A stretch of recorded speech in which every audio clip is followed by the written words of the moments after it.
Hey, what's happening, all you animation freaks out there? I'm Duuz-Diz-Din, and I'm coming at you with the very first episode of Amphibia. Now, this is a brand new Disney Channel series brought to you by the creative mind of Braley, who is, in fact, a Thai American creator who, in the past was a storyboarder and a writer for Gravity Falls and Adventure Time back in the day. So he went through the whole chain of animation royalty. Or was it Steven Universe? I think it was Steven Universe, then Gravity Falls. Yeah, that's the one. Because I've gotten so used to people having a pass with Adventure Time, but now the thing is they worked on, if you were animation descended royalty, you came from both Gravity Falls and Steven Universe somewhere down the line nowadays, which it's always fun to see how that chain reaction works. But Matt Braley is a Thai American creator, and the voice actor of our main character, named Anne, is also Thai American, Brenda Song, longtime Disney Channel alumni. So, lots of people who have been in this industry for a good long time, who have a lot of the sensibility that has been building up over the period of animation growth. Now, let's get into the actual first half of the episode proper, the 1A story plot titled Anne or Beast. And we open up with a character named, One-Eyed Wally, walking home from the pub. However, as he's going through the woods, he actually encounters Anne in the dead of night. And as we are then introduced to our main other cast of characters, Sprig, his Hop Pop, and his little sister Polly coming into the market, Hop Pop shows that he doesn't actually feel that Sprig is responsible, and actually finds Polly, Sprig's younger sister, to be a lot more responsible than him, and she doesn't even have legs. And we then get a montage that shows that Sprig is a constant troublemaker to a fault, always getting himself into zany adventures even before meeting Anne. However, when One-Eye Wally comes yelling about a monster in the woods, the townspeople, and especially Mayor Toadstool, who is definitely up for re-election, because when is that old chestnut never gonna die? The whole mayor who's always trying to be like, hey, re-elect your mayor, re-elect your mayor, re-elect your mayor. That will never be a thing that dies. They start to form up a mob in order to hunt down the monster. Sprig, however, sees this as an opportunity to hunt down the creature and prove his responsible nature to his Hop Pop. And he actually manages to bribe Polly with candy in order for him to, duck out and leave. However, it's no sooner does he enter the woods before he ends up being captured by Anne, of all things, who is actually just trying to hunt down anyone who would actually follow her. Just survival instinct. She actually shows a great deal of adept nature. She's not freaking out or anything like that. And I think that's the benefit of us not seeing her first arrival to this world, where she's already shown to have been there for long enough that she's gotten used to her surroundings, at least for the most part. But Sprig tries to call her out, says, hey, don't eat me, I probably taste nasty. But, Anne has no interest in eating Sprig, naturally. It is more about just, them leaving her alone. She had actually tried to just talk to Wally and wasn't trying to eat him or anything. However, this discussion is interrupted by the approach of an actual monster. And at first, Anne goes to leave Sprig, but, being an actual good person, she can't just leave him behind. So she cuts him down and makes off with him. And they manage to avoid what is revealed to be a giant red mantis-like creature stomping through the woods. And, Sprig actually kind of is taken with Anne helping him out of that bad situation. You already see this bond forming because nothing builds friendship like adversity. Like, come on, you saved my life. You're my lifelong buddy forever and ever. But when Anne makes it known that she's a little bit on the hungry side, which of course, Sprig's just like, hey, Hakuna Matata, eat some bugs, but naturally not being someone, while people do in our world eat bugs, no. Just no. No kid who lives in the suburbs or a city or anything like that is going to willingly eat bugs. So Sprig decides that he'll take her to some other, grubs and goodies and all that good stuff. Meanwhile, the mob is all formed up as Hop Hop comes out of the store, only to find Polly in a pile of shame on the floor. And so, Hop Hop, hearing that Sprig had gone out into the woods to capture the beast, ends up inadvertently leading the search party for the beast as he takes Polly on top of his head. And we actually do see Sprig was able to find, roots, mushrooms, very simple things for Anne to eat. So that actually does manage to clear up what she would eat in this new world, which is great that they addressed it so early on. She at least has roots and stuff like that. It's not going to be the most tasty of meals, but it's better than nothing. And then explains to Sprig that she comes from another world and she was transported to this place inadvertently. And now she's kind of trapped here for the most part with no real way to get home. But as Anne and Sprig actually start to open up to each other, that's when the town folk set upon them.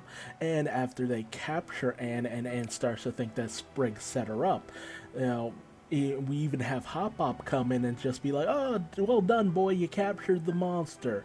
But then the people are set upon by another mantis-like creature.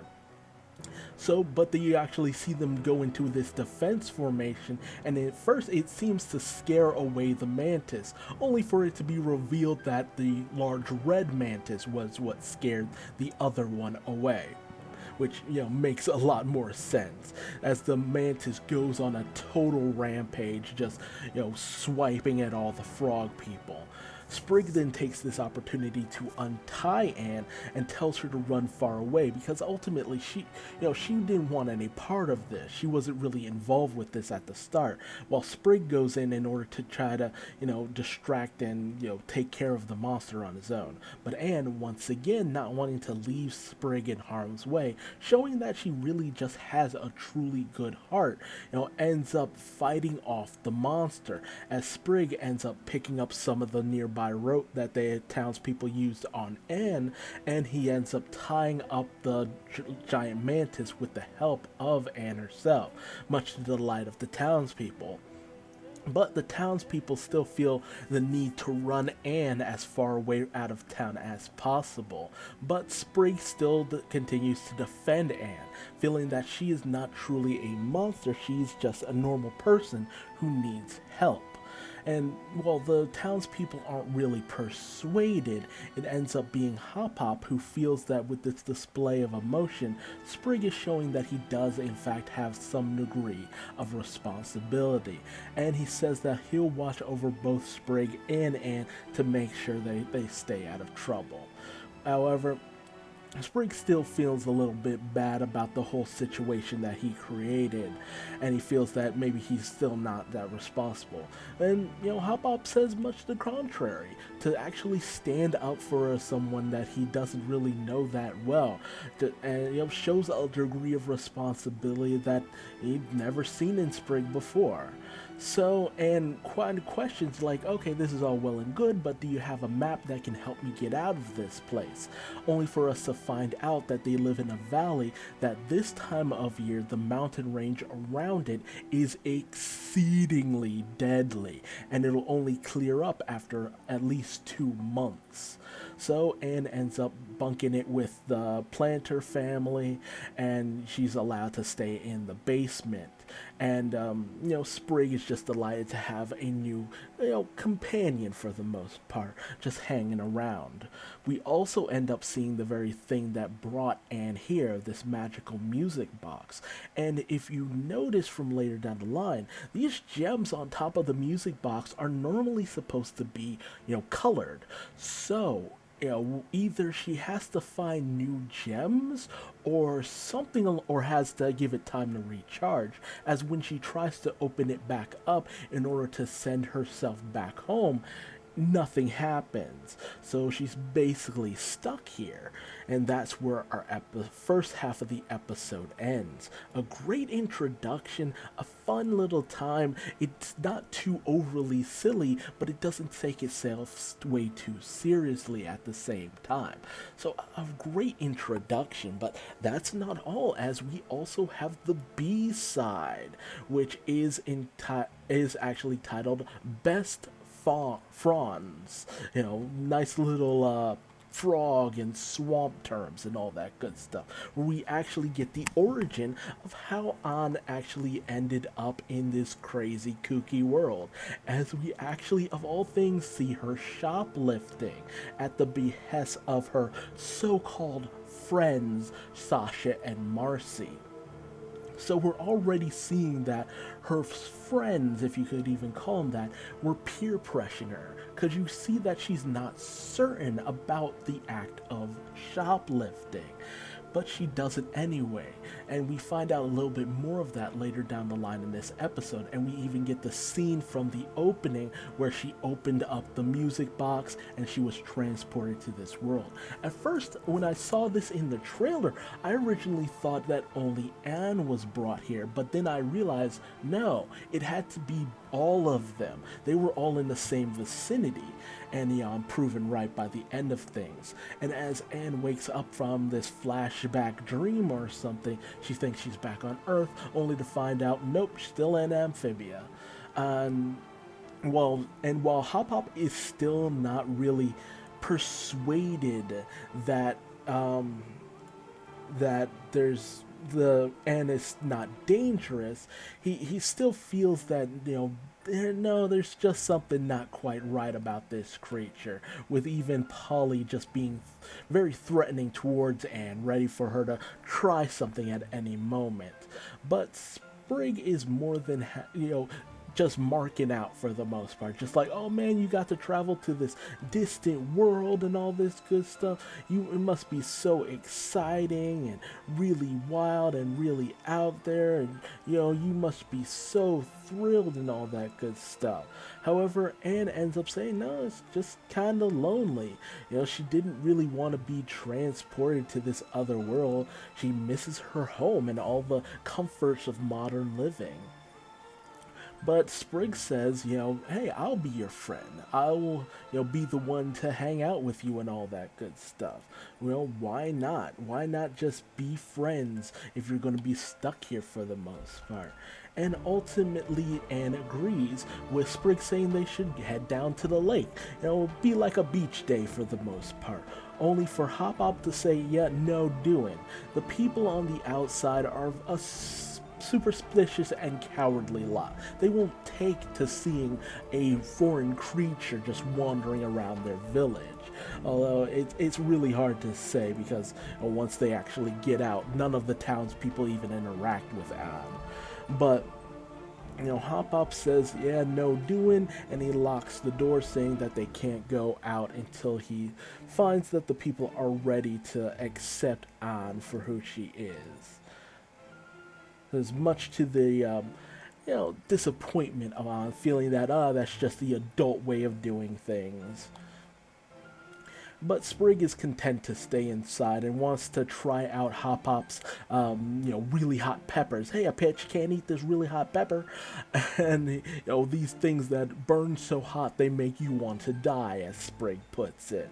And, while at first Sprig is content with this, Anne says, no, we should still try to just, take that key and do what we need to do. Because that's what friends do. They do things even despite the fact that it seems like a bad idea.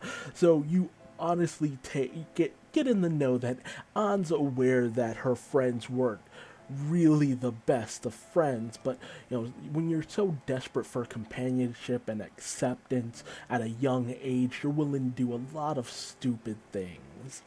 And as they go about trying to steal the key from Hop Hop, they find it in his coat pocket as he's reading, only for them to actually get closer and find out he's actually asleep with his eyes open. And Sprig says that's actually a very common occurrence for Hop Hop, but they manage to get the keys and they're ready to set out for the lake. And Anne even shows that she's still got her phone charged for some reason somehow. I don't know how long that's gonna last, but she takes a few selfies with Sprig, and Sprig's kind of interested in her weird device that stole his soul. But he never thought he'd have a friend he could do stuff like this with. And when he explains how he usually got along with other people, it becomes clear that no other people didn't really understand him too much. And you get a vibe that Anne kind of relates to Sprig in this certain instance, where they were both kind of outcasts, but whereas Anne kind of conformed herself to be able to hang out with others, Sprig not so much. He's just kind of stayed in his lane. But they make it to the lake only to find a hastily drawn sign that says "Do not swim." And An is not completely not willing to heed this sign. She's just like, it's just another dumb rule that adults made up. But Sprig's not so certain. He feels that no, this sign was drawn hastily for a reason, and even desperately tries to stop An from possibly making a huge mistake. But An, kind of putting herself out there and not even noticing that she's giving away her own deeper emotions. It's just like, no, this is what friends do. They do stupid things that you go along with. Like, when they want your shoes, you just give it to them without any question. If they want you to steal something, you do it, no matter how bad or how stupid it might be. That's just what friends do, or else the friends end up leaving you. And so it's obvious that An is a really lonely child who just ended up making friends with the wrong kind of people, fell in with a bad crowd, and really needed people she could actually just be her normal everyday self around. But she ended up with the bad kids who made bad choices and did bad things. But, at first it seems that Sprig isn't, really down with any of this and goes to leave, only for him to jump in, not wanting to push away his only friend. And at first it seems like they're just having another fun-filled day at the lake, only for us to find out that the reason why the lake was warded off was because there's this massive serpent just swimming around in the place. And unfortunately, because she doesn't have fins, Anna's having a really hard time swimming away from the creature, and she even suggests that Sprig should go ahead and leave her behind, since it's pretty obvious that he'd at least be able to escape. But Sprig is completely unwilling to just leave his friend in harm's way, so he decides to come up with a plan, and as the serpent circles around them, Sprig decides to enact his plan by jumping into the frog's mouth, much to the shock of Anne, who immediately starts beating on the snake. I just love how utterly fearless in certain situations this little girl is. She is amazing. I love this child. Just precious child must protect. But soon Sprig comes blasting out of the serpent's mouth, as it becomes pretty clear, much to the delight of An, that he fed the serpent these really hot peppers that he, for some reason, had in his pants pocket. He just really loves them peppers. And as Hop Hop manages to wake up and finds that his key is missing, then he notices that the door is in fact still locked. By the way, I don't know how this lock actually works on this door, but I'm pretty sure that's not keeping anybody in. But he then finds Sprig and Anne in the basement just playing board games, much to his surprise. And Anne is even like, hey, we found this on the floor, you must have dropped it. And, even Polly is a little kind of disappointed. It's just like, wait, you're not going to eat us, are you? you have no intention of eating us. Oh, well, that's a bummer. And both Hop Hop and Polly leave, and Sprig and Ann are just happy that they weren't found out or anything like that. And while An feels a little bit bad about dragging Sprig into that really bad situation, Sprig was just excited and thrilled throughout the whole situation. So thrilled and so adrenaline boosted, in fact, that he just falls asleep on the spot. And An ends up pulling him over to her bed just so he can rest. But then An takes a moment to look at the picture of her, Sasha, and Marcy, and just hopes that, since she seems to be doing well, she hopes that they're doing well as well. Cut to a dark, dank-ass tower where we find a very menacing looking toad speaking to someone in a cage, just like, hey, we found a little something outside in the forest, which shows that you've been lying to us. There in fact are more of you, Sasha, as we find that Sasha is also in the world of Amphibia, being held hostage, and who knows what kind of trouble she might be in. See, I'm really wondering what will become of Sasha, and will she and Ann actually manage to become good friends, or will there be something deeper and darker in Sasha's future? And that ends the first episode overall. Fun stuff, great stuff. I love that stinger at the end of the B plot. Really good stuff. I'm so glad we're going in this situation with this series. I don't know if I'll continue to keep up with it. It all depends on how the second episode goes, because I do reviews based on whether or not there's like at least some kind of overarching storyline going on there. I don't really do one-off series that just pop out episodes here and there. But who knows, even if I don't, I might come back to this series later down the line, because honestly, it's just a very fantastic episode. I'm not going to stop watching it or anything. I'm just not sure if I'll keep reviewing it, but maybe. There was a lot of fun and interesting stuff here. An has a lot of room to grow as a person and as a character, and not to mention we have an antagonist. Her friends are out there in this world. There's a theme here going on, and I honestly can't wait to see what more is done with it. I also love the credit sequence, very beautifully done, with An and Sprig reading, and then Sprig falls asleep and An blows out the candle and just watches. I just love the relationship between these two. Very kind of makes me think of Brandy and Mr. Whiskers to a certain degree, just a little bit more toned down. But a fun overall series, really clever and interesting writing. The comedy is on point. The animation style, always very fluid and well done. Excellent stuff. I can't really give this first episode enough praise. Watch it for yourself if you haven't, but definitely keep getting in on this series, because I think this might be the next big thing, at least in terms of Disney Channel. This really is a new generation of animation that's popping up now.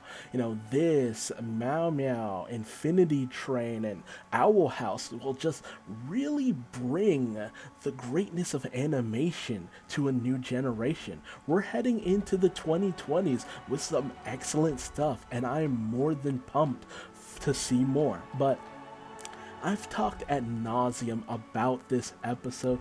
Tell me your thoughts on this first episode in the comment section below. Are you going to continue watching it? Was this a no-go for you? How do you feel about the characters? How do you feel about this plotline? And how far do you think they can go in a world made up of frogs? Again, tell me your thoughts in the comment section below. If you liked this video, leave me a like. If you didn't, feel free to leave me a dislike, and tell me what I did wrong in the comment section below so I might better myself for future videos. Subscribe and hit the bell icon, that way you never miss out on a possible another episode review of Amphibia. And if you want to find me on social media, just Google Duuz-Diz-Din. I am everywhere, for better or for worse. And until the next video, just remember that anyone who would want you to do something that goes against your moral code isn't a true friend, and you might just find your true friends in the most unlikeliest of places. I'm Duuz-Diz-Din, and I'm going to bed. Bye bye.